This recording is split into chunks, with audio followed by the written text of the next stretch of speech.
Post-Christmas. Post-Christmas, Merry Christmas. What's up, everybody? Happy Victory Friday. We're coming at you a little late with this, but that's how it is with the holidays. And I tell you what, if you had told me at the beginning of the year that the Jaguars would be 11-4, is it 11-4 now? Yeah, dude. With wins over 49ers, Chiefs, Chargers, split with the Texans, and then go into Denver and blow them out. Mile high, dude. Mile high. It's hard to blow them win out. there. It's hard to win there. And twofold. One, that's amazing. Two, it really makes you extra frustrated about that Bengals game, that Travis Hunter offsides in the Seattle game. The Rams game just was a lost cause, but what if that punt return touchdown never got called back and then it's 21-14 or whatever it was? What would we look like then? But it doesn't matter. What if we didn't blow a 19-point lead to the Texans? It doesn't matter. We are where we are.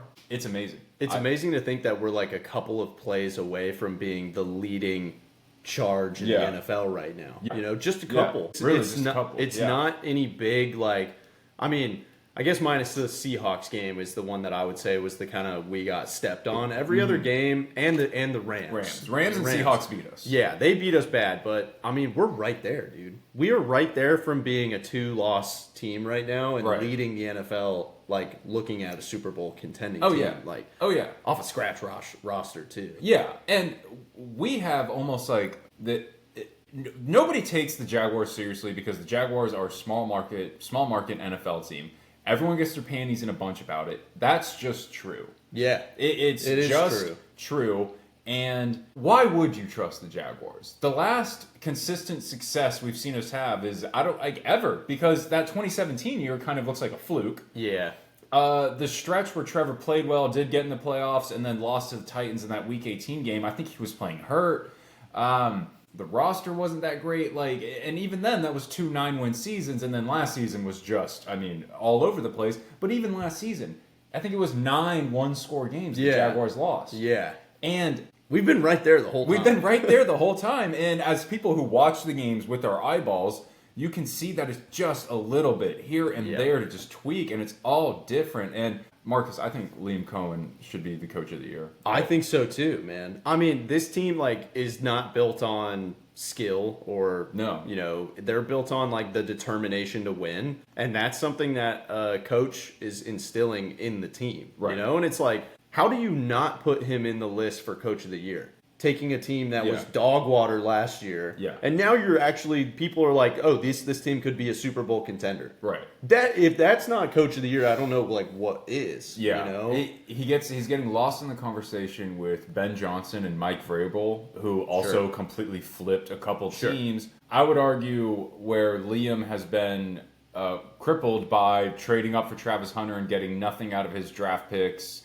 Except maybe a little later, some of the guys have been playing, some of the backup O-linemen have been playing, but no Travis Hunter, no that safety Ransaw. Wyatt Milam's been mostly hurt. He just lost Tootin until the playoffs.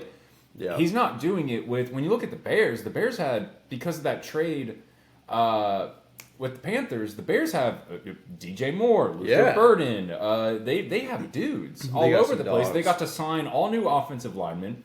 The Patriots is a really impressive coaching job because that team is not very good, and Mike Vrabel's coaching out of his mind. So I think Mike Vrabel, I'm fine with him getting the nod. Sure.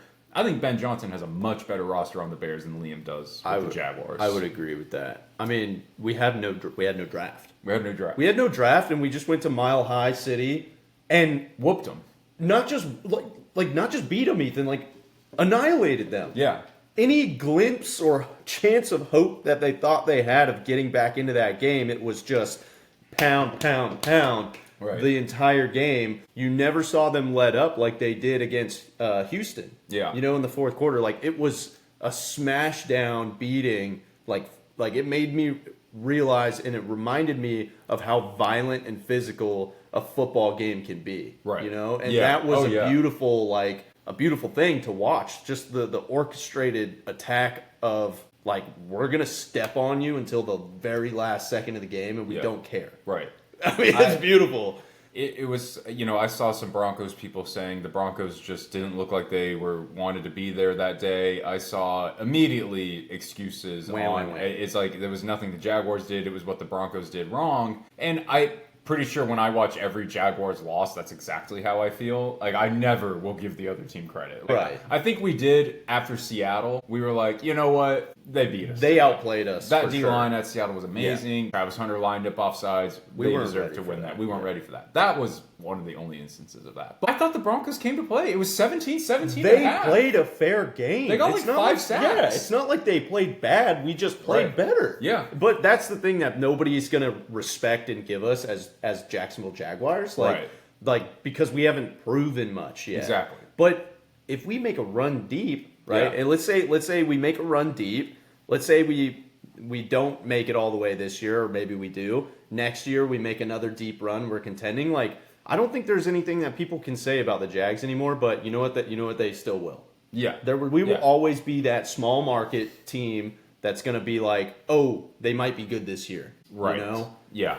It's unfortunate, but it is what it is. That's just how the media landscape is. I mean, Coach is using the disrespect, though. Like, I mean, I can't even believe it. Sean Payton, when he said, it's a smaller market, but when you watch the film, you see a really good team, that was a compliment. I would say that was a compliment. It was a... Sean worked at Fox for a year before he got back into coaching, so he knows from media, like, oh, no, Jacksonville's a smaller market team. Yeah. Which, when's the last time you turned on sports news and you heard them talking about the Jags? Unless, like, now, because we're good. So, he was straight up paying a compliment that Coach was able to turn into, look at this disrespect. Yeah, they're talking more about the Chiefs' third-string quarterback than they are talking about the Jags' success. Dude. Right. So it's like, I understand his point there, but I also kind of love how Coach was able to turn that and, like, motivate the team. Yeah. That's kind of nasty, dude. I like that a lot. I think Coach would use AI to make disrespectful videos about the Jaguars before he lets up. But...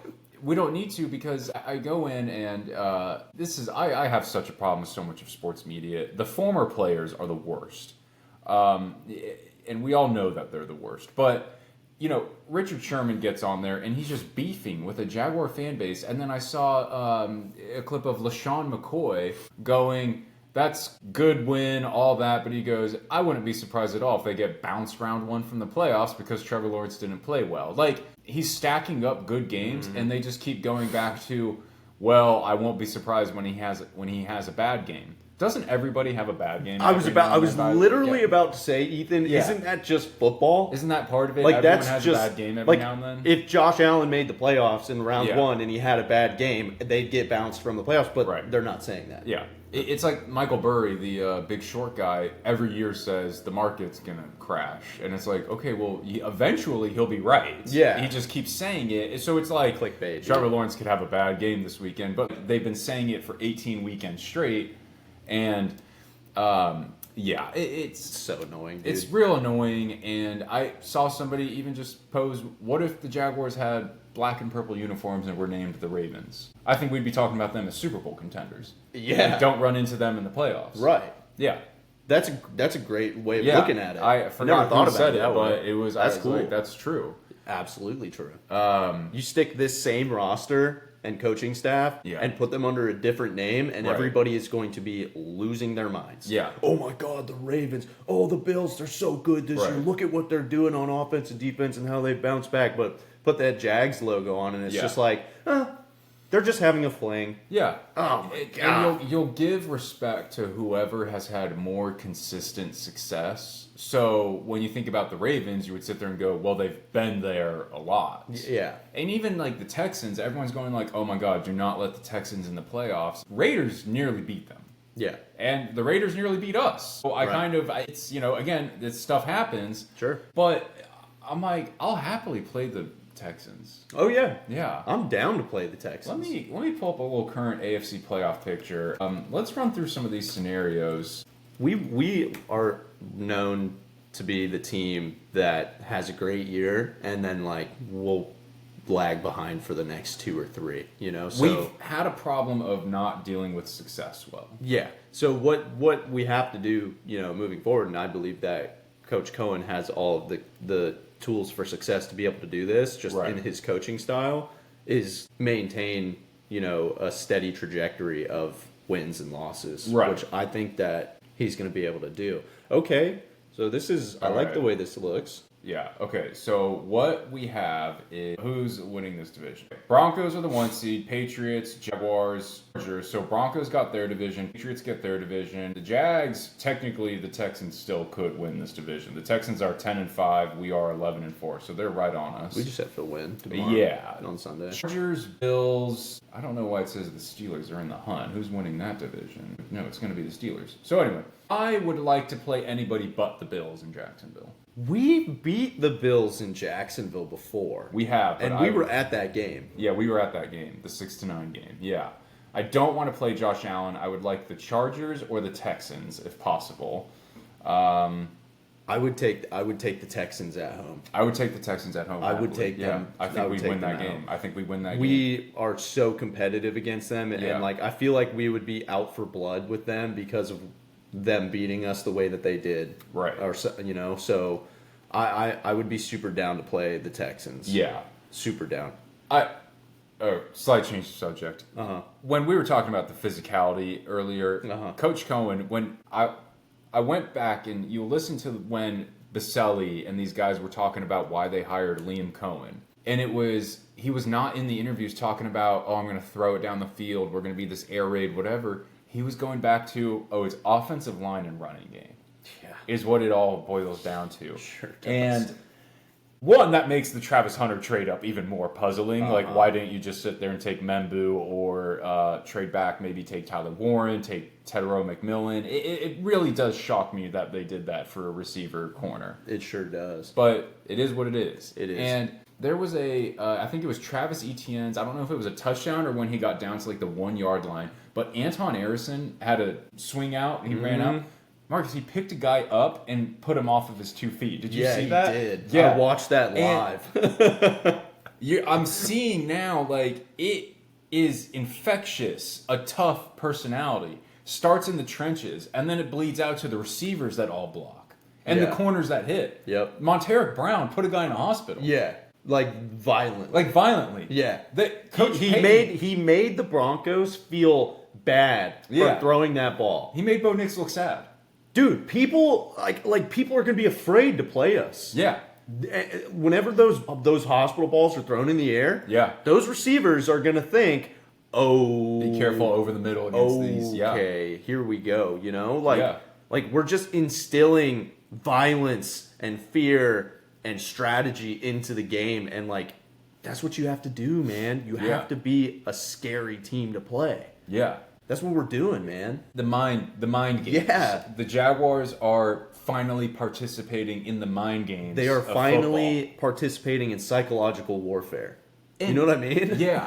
And I mean, even just think about like back in the day, like Little League, if you heard, this team beat that really good team, like, crap. Yeah. That linebacker smashed the running back. Right. Or we saw it on the sideline of doubleheader, like, okay. And when we get in the playoffs, it's all good teams who have all beat other good teams. So maybe that goes away a little bit. Yeah, it probably does. But if we were to field the Texans in round 1, the Texans, they're going to be looking and they're going to be like, man, CJ, careful with your throws over the middle because number 30 is going to put somebody in the hospital. Probably. And the receivers are going to see that on film and now they're going to be hesitant to catch their footballs. Exactly.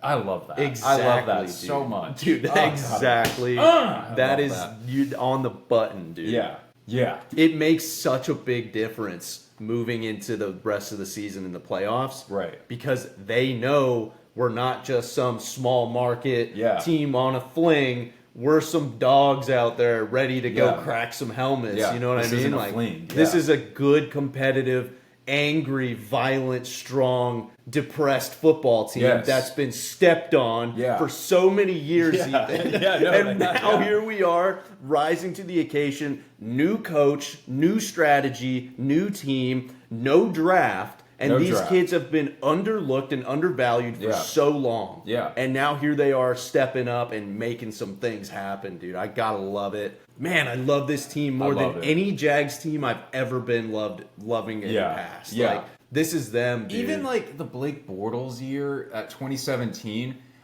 we love Blake Bortles, obviously. Oh my gosh. Part of me was also sitting there going, we're not going to beat the Steelers. But then we did beat the Steelers 45-2. 45-42. Yeah. And I remember somebody saying, if I had told you yesterday that the Steelers were going to put up 42, you would have thought the Jaguars got blown out. Nope, we put up 45. Yes, sir. And then against the Patriots, like, we always looked a little step behind Brady, tough. even though Myles Garrett, the whole thing.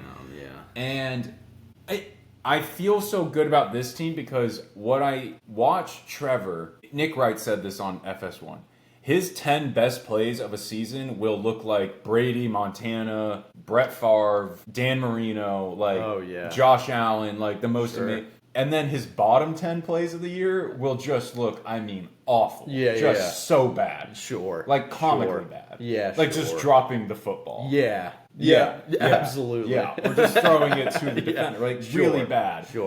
But what we're seeing is you always talk about just get that 5, 10, 20% better. We're not asking you to change the world over here. I'm asking for, it's just one less interception here and there. Absolutely, dude. We are always on the brink of just being better than everybody. Yeah. Everybody. I mean, look at, we talked about last year a little bit, 1-score games, you know. 0-9. This is so much different this year. I mean, because we are just like, whether we lose by 20 points or whether we lose by 3 points, like, we can take control of the game now. From the beginning and all the way through the end. So it's like, we just, as long as we can maintain points on the board without getting, you know, those 3 and outs, being 20% better. What I loved about the game last week against the Broncos was our ability to go get first downs when we were ahead. Because the moment we lose offensive momentum is the moment that they gain it. That's what happened in the Texans. Yes. And so when we can't say, okay, we're up 20 points, we need to go get some first downs to burn that clock out, to make them panic and throw those hospital balls off. This is our last chance. We have to be able to instill desperation into the other team. Yes. If we can do that, I mean, I feel like we're an unstoppable team. You know? As good as anybody. Yeah. And we just need to stay off that drop list you were just talking about. Oh, yeah. I tell you what, let's finish on 2 guys. Trevor Lawrence and then Trayvon Walker. Oh, my God, please. When you go around the league and you watch what Sam Darnold did with the Seahawks and the Rams on that Thursday Night Football, and then what you saw was Sam Darnold, who has all the physical talent in the world, rocket arm, moves well, big, strong, fast, the whole thing. And then I also go back to when Tom Brady talks about how the quarterbacks nowadays are so developed physically, but incredibly underdeveloped mentally. Why do you think the Colts are going with 44-year-old Phillip Rivers instead of some ripe 26-year-old right out of college who's big, fast, strong? Just the XP alone, XP it's in all the brain. upstairs. Because when Phillip Rivers is on the line of scrimmage, you can hear him calling out defenses, checking into different plays because it's all upstairs. Kyle Shanahan had genuine fear about playing Phillip Rivers. I mean, who wouldn't? I feel like he's such like a football brain. Yeah. I'm not thrilled about playing him this weekend. I was hoping it would be Anthony Richardson. I do have a bone to pick with this, Ethan. Hit me. Look, I get it, right? Like the league and the Colts going to get like Phillip Rivers. I get it because he's such a football mind kind of guy, you know. But at the same time, it kind of hurts my soul a little bit that there's a kid who's playing in the XFL who's at the top of his game right now, who deserves a chance to come up into the NFL and make something shine and make the world go, whoa. Okay, so there are ballers in these other small, leagues. Like, look at the Jumbo Shrimp, man. This is why I wore this shirt. Exactly. Because there's some guys on the Jumbo Shrimp who absolutely deserve a shot to play in the league. Right. And so when you bring the guy up, like, who's this absolute elite legend, Quint, he's in that category of elites, and he's been coaching high school ball and not really probably staying in the same physical form that he was when he was quarterback. I mean, he's 44 years old. He's a beast, right? Yeah. So, and you do that in front of the world, and I feel bad for these kids who have just worked their tails off to earn an opportunity to go and make something of themselves, and it's kind of like a step down on them in a way. Yeah. I just feel like there's so many quarterbacks out there who deserved a shot in that opportunity, and it's tough. Dude, Russell Wilson is sitting on the Giants. I bet you Russell Wilson is telling the Giants, release me so I can go play for the Colts, because the Colts just need a quarterback. Right. They're so real it's good. Jameis Winston, dude. Jameis Winston. Yeah. I mean, those guys are great quarterbacks. If they got back on the Colts a few weeks ago, the Colts would have been alive still. I feel like if they had maybe gone a different direction, the Colts would still be a very dangerous team. But teams aren't going to help you out and release somebody for you and stuff. It's unfortunate. I'm speaking that as an example. Yeah. You know, I'm sure that wouldn't actually happen in reality. I know for a fact there's a kid on the XFL who is a dog. Yeah, who's gotten reps, starting reps, just over and over. He's got a highlight film. He's got tape that would probably make you go, "Whoa, this kid's really good." Right. Can we give him a call? Right. You know, for sure. It's like that Chiefs quarterback that played last night. I'm sure physically he's very talented. Sure. But what we're seeing with Trevor Lawrence now is that Phillip Rivers has it all upstairs. It's just his body has left him behind a little bit. Trevor's in his physical prime, and you're starting to see the game slow down for him. He looks good. He looks good, and he's letting it rip, like Coach said. And it's like Bucky Brooks said it this way. It's like, Trevor now knows the offense so well that he doesn't have to sit there and like wait for the read. He knows the read and he's going to hit it where it needs to be hit. Whereas like before, he's kind of sitting there waiting for the guy to get open. Yeah.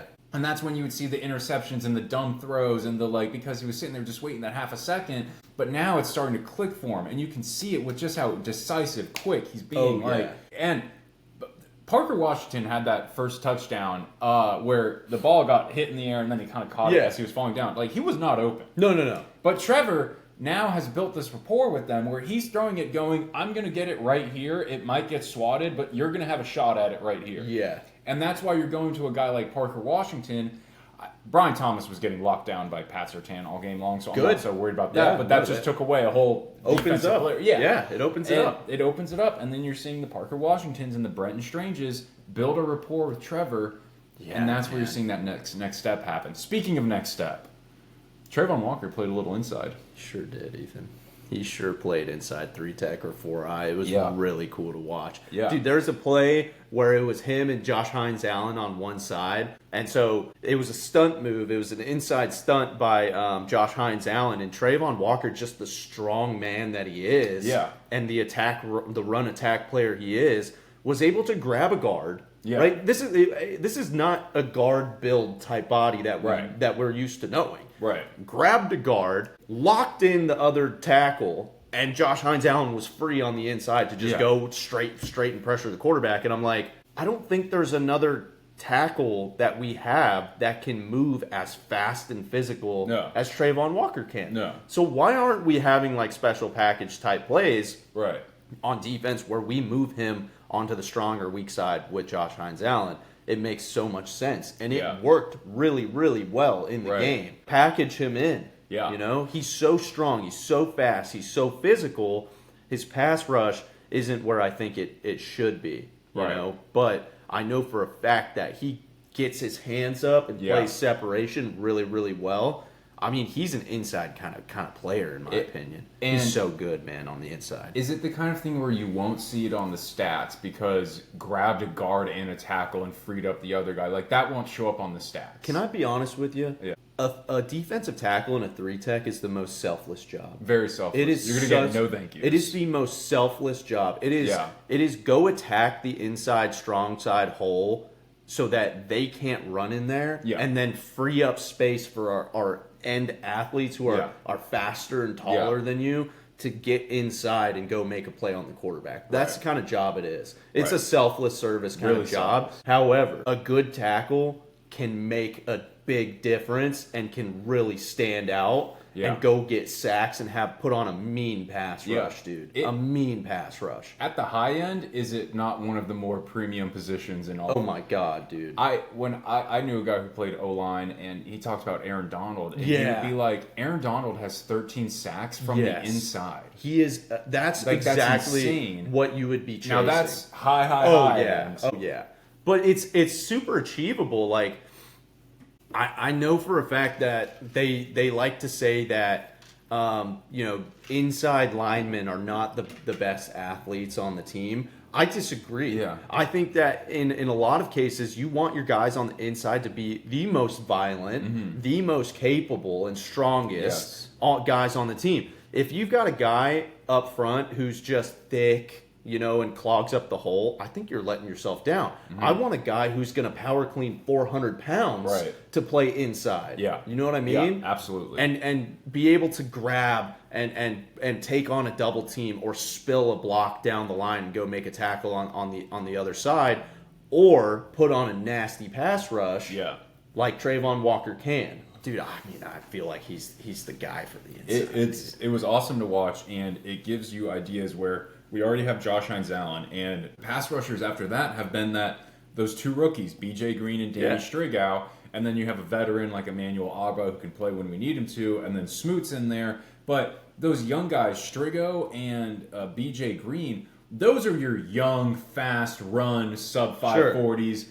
What if you have Trayvon Walker just bullying inside, taking out the guard and the center or whatever it is, and then you get this guy just flying off the edge, young, fast. That is it. Yeah. Also, imagine it the other way around, where a guy on the end that they are not expecting to crash down on two blockers, so that Trayvon Walker can go whoop and flip around to the outside, and now he's got a free run at the quarterback. This guy who's got so many pass rushing reps.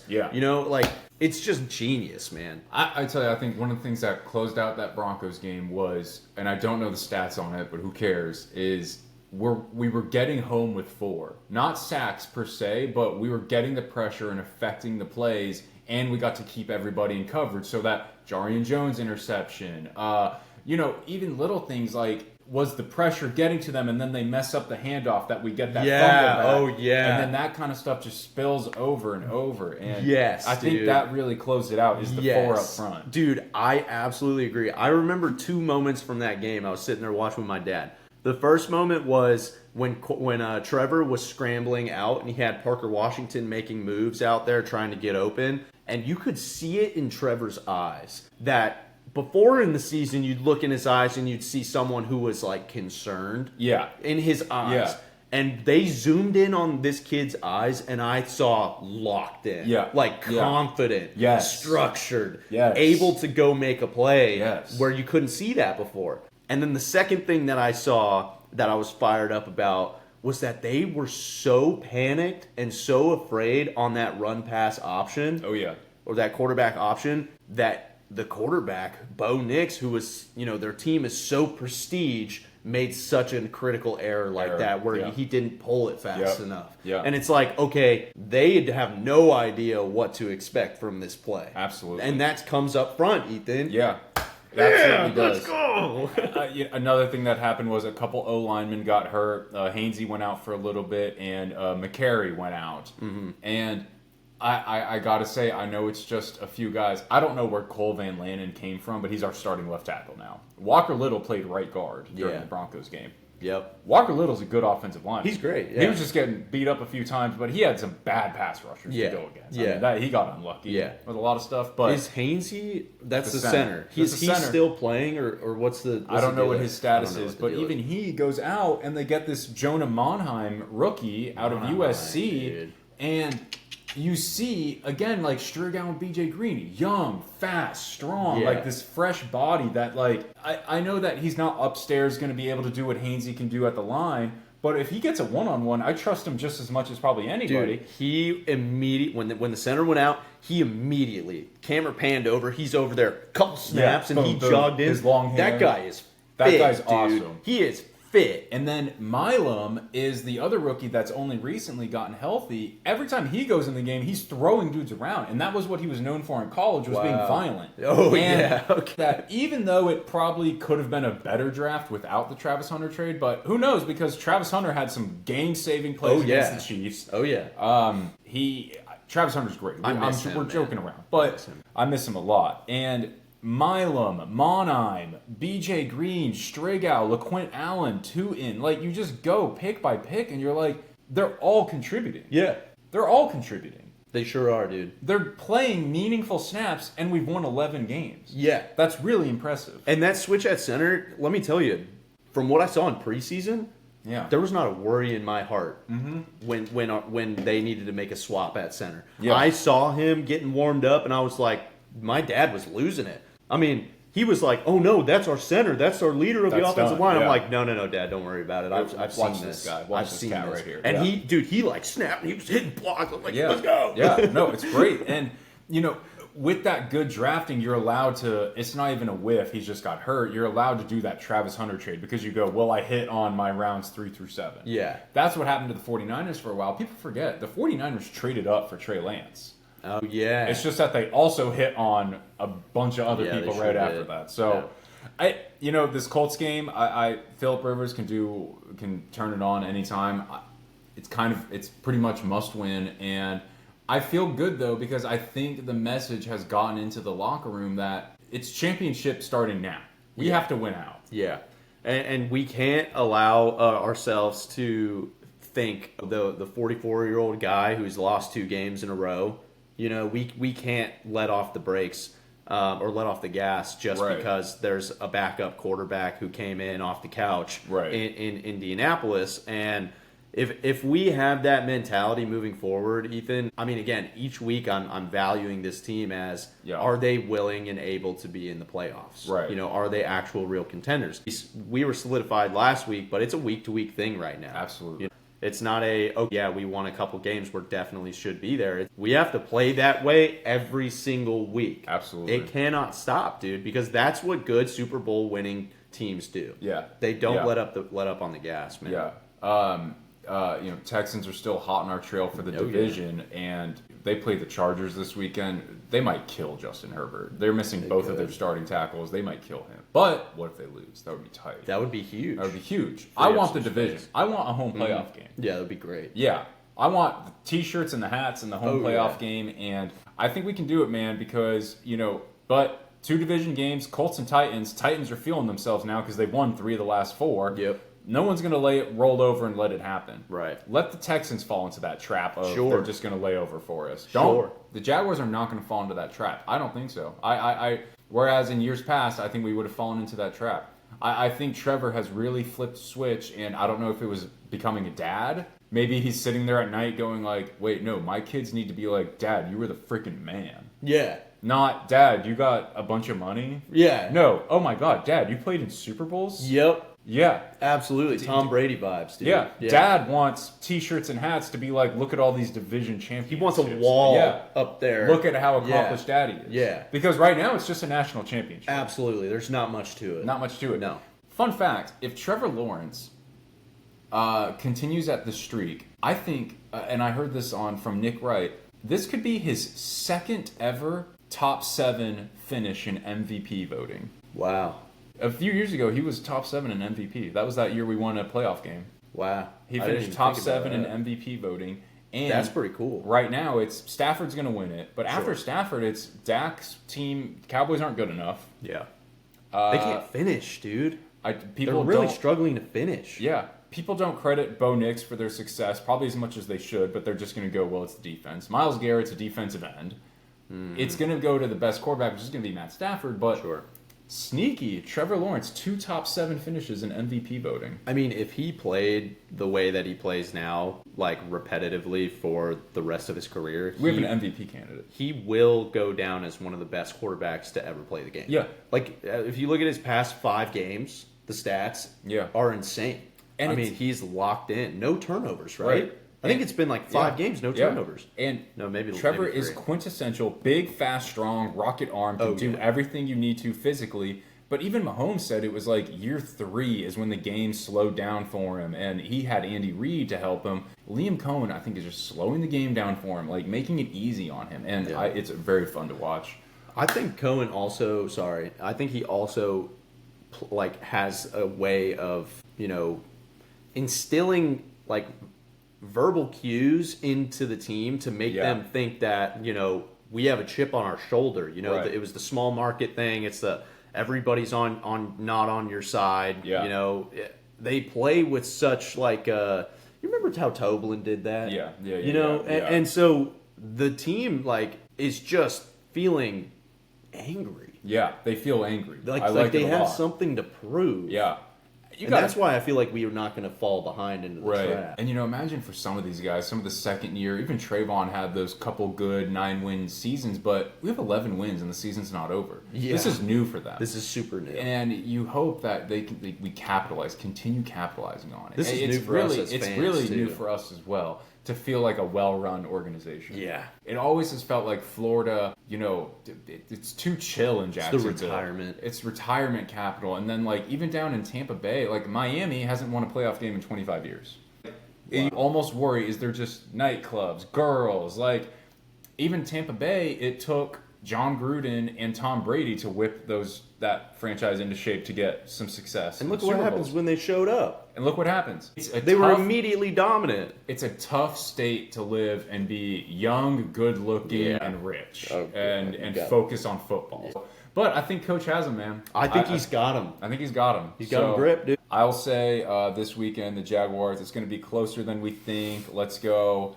I'm going to say, give me a 24-20 type of game. Nice. Yeah. I'm not making a prediction. All right. Because every time I do, it and I also wouldn't be surprised if we lose because it's an away game at the Colts. I feel like we lose those usually. So who knows? But I think we'll win. Hey, man. If we lose, I don't even want to talk about it, dude. Don't even worry about it. I don't even want to talk about it. We need the Texans to just suck. Yeah. All right, team. Let's have a good weekend. Thanks, everybody. Peace out. Merry See you Christmas. guys. Happy New Year. Peace.